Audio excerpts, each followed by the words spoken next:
Fala pessoal do oitavo ano, tudo bem?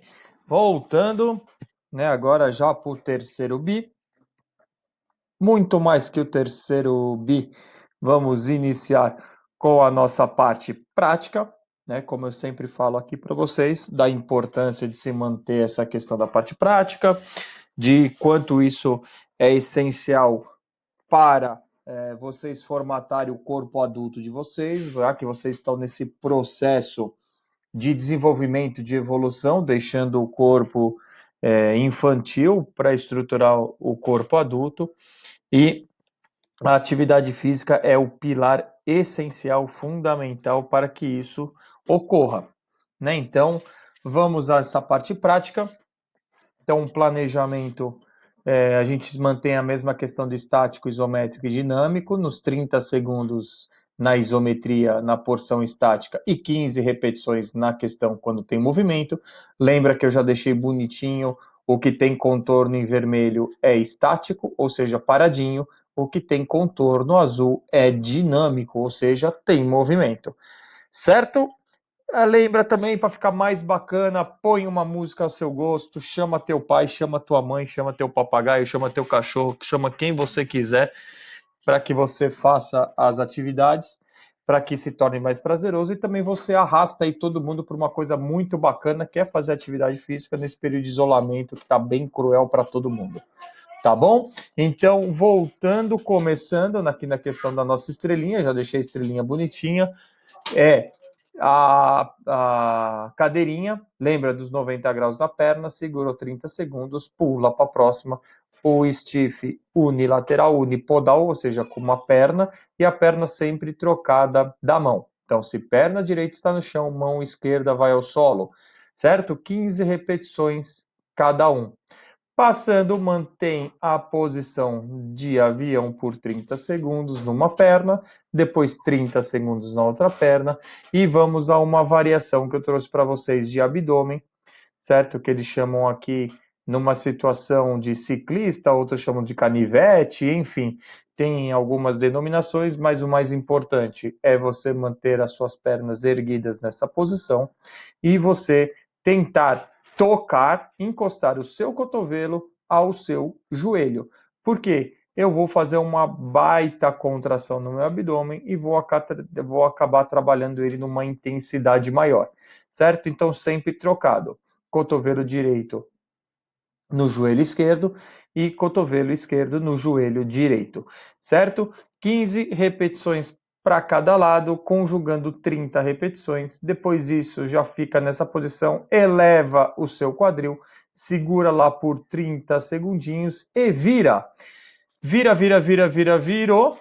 Facinho, você vai ficar numa posição de prancha com os braços esticados e o movimento é jogar uma perna lateralmente ao corpo. Voltou, joga-se a outra. Então, uma vez à direita, outra vez à esquerda, 15 para um lado, 15 para o outro. É um baita exercício abdominal. Você precisa de uma estrutura isométrica também de ombro e de braço. É um exercício que trabalha o corpo de uma forma bem geral, bem bacana, é bem cansativo. E fechando no mountain climbers, tá? No alpinista ou escalador, igual a outra aula que eu receitei para vocês, onde você jogar uma perna para frente e volta, depois joga a outra, uma vez à direita, uma vez à esquerda. Aqui vocês fazem num plano inclinado, diagonal, e aqui vocês fazem num plano reto. Essa atividade é muito mais cansativa, tá bom? Então, para a gente, ou seja, para vocês ficarem mais tranquilos, vamos fazer assim, você faça até onde você conseguir. Se vamos supor que você cansou nesse abdômen, aguarda uns 30 segundinhos antes de iniciar a elevação de quadril, certo? E tenta fechar o exercício.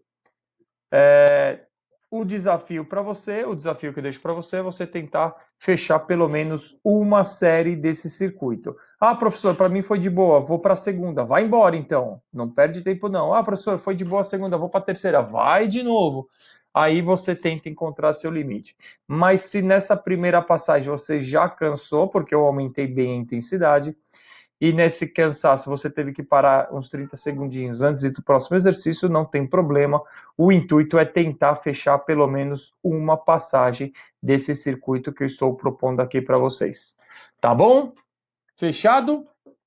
Então, se está tudo bem, podemos prosseguir com o nosso LIP do terceiro bimestre, o volume 3. O volume 3, o capítulo 5, que nos traz a qualidade de vida e saúde. E a gente já inicia ali na página 4, onde ele vai abordar práticas corporais e hábitos saudáveis.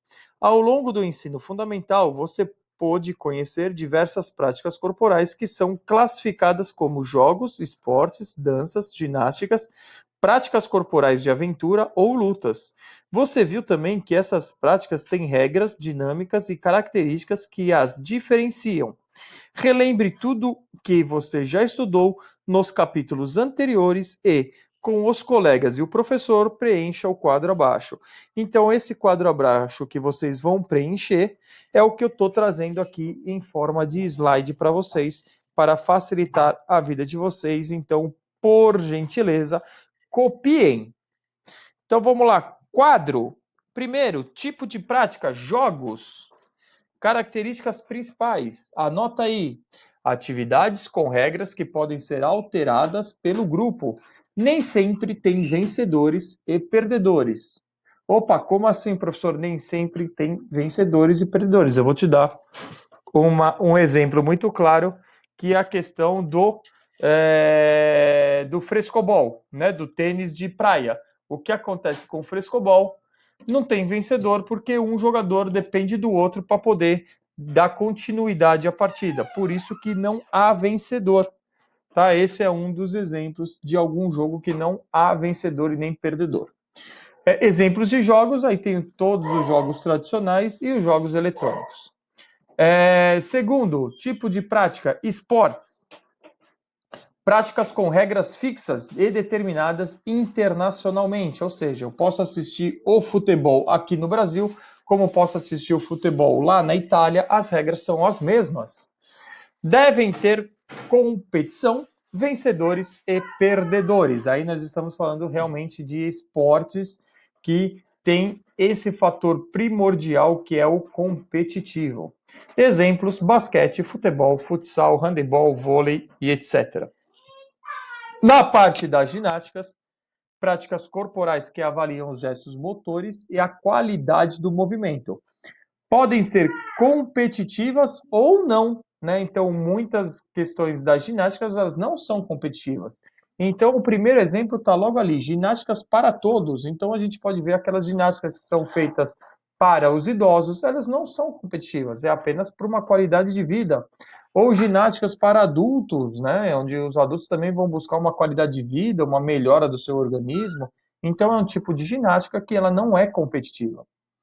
Mas também existem as ginásticas competitivas, que aí estão mais linkadas à questão até do esporte, que no caso é a ginástica rítmica, artística, acrobática e a circense.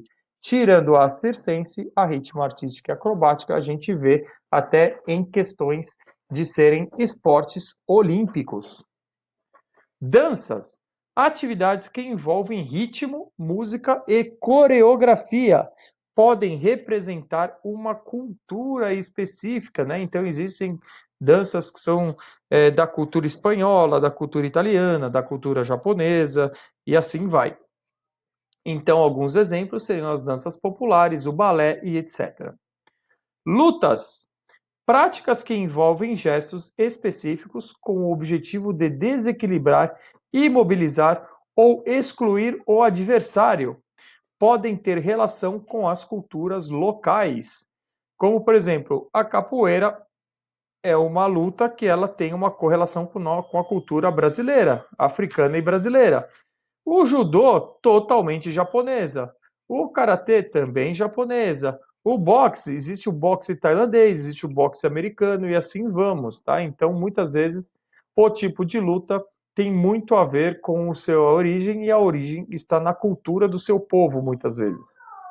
E, por último, práticas corporais de aventura. atividades que desafiam a natureza ou exploram os espaços públicos envolvem riscos controlados, como, por exemplo, skate, bike, parkour, surf e etc. Certo? Então está aqui, onde está esse quadro? Fácil, coloquei aqui em cima para vocês ainda, na página 4. Aproveitem para congelar esse nosso videozinho para que você possa descrever com muita calma e deixar esse quadro bem preenchido, porque com certeza ele vai fazer diferença na hora de eu precisar de algum tipo de informação lá para frente, de alguma pergunta que o Lipe nos traz. Tá bom? Então, espero que a gente tenha começado o nosso terceiro bimestre com o pé direito. Não esqueçam de fazer a atividade física, que é de suma importância para você.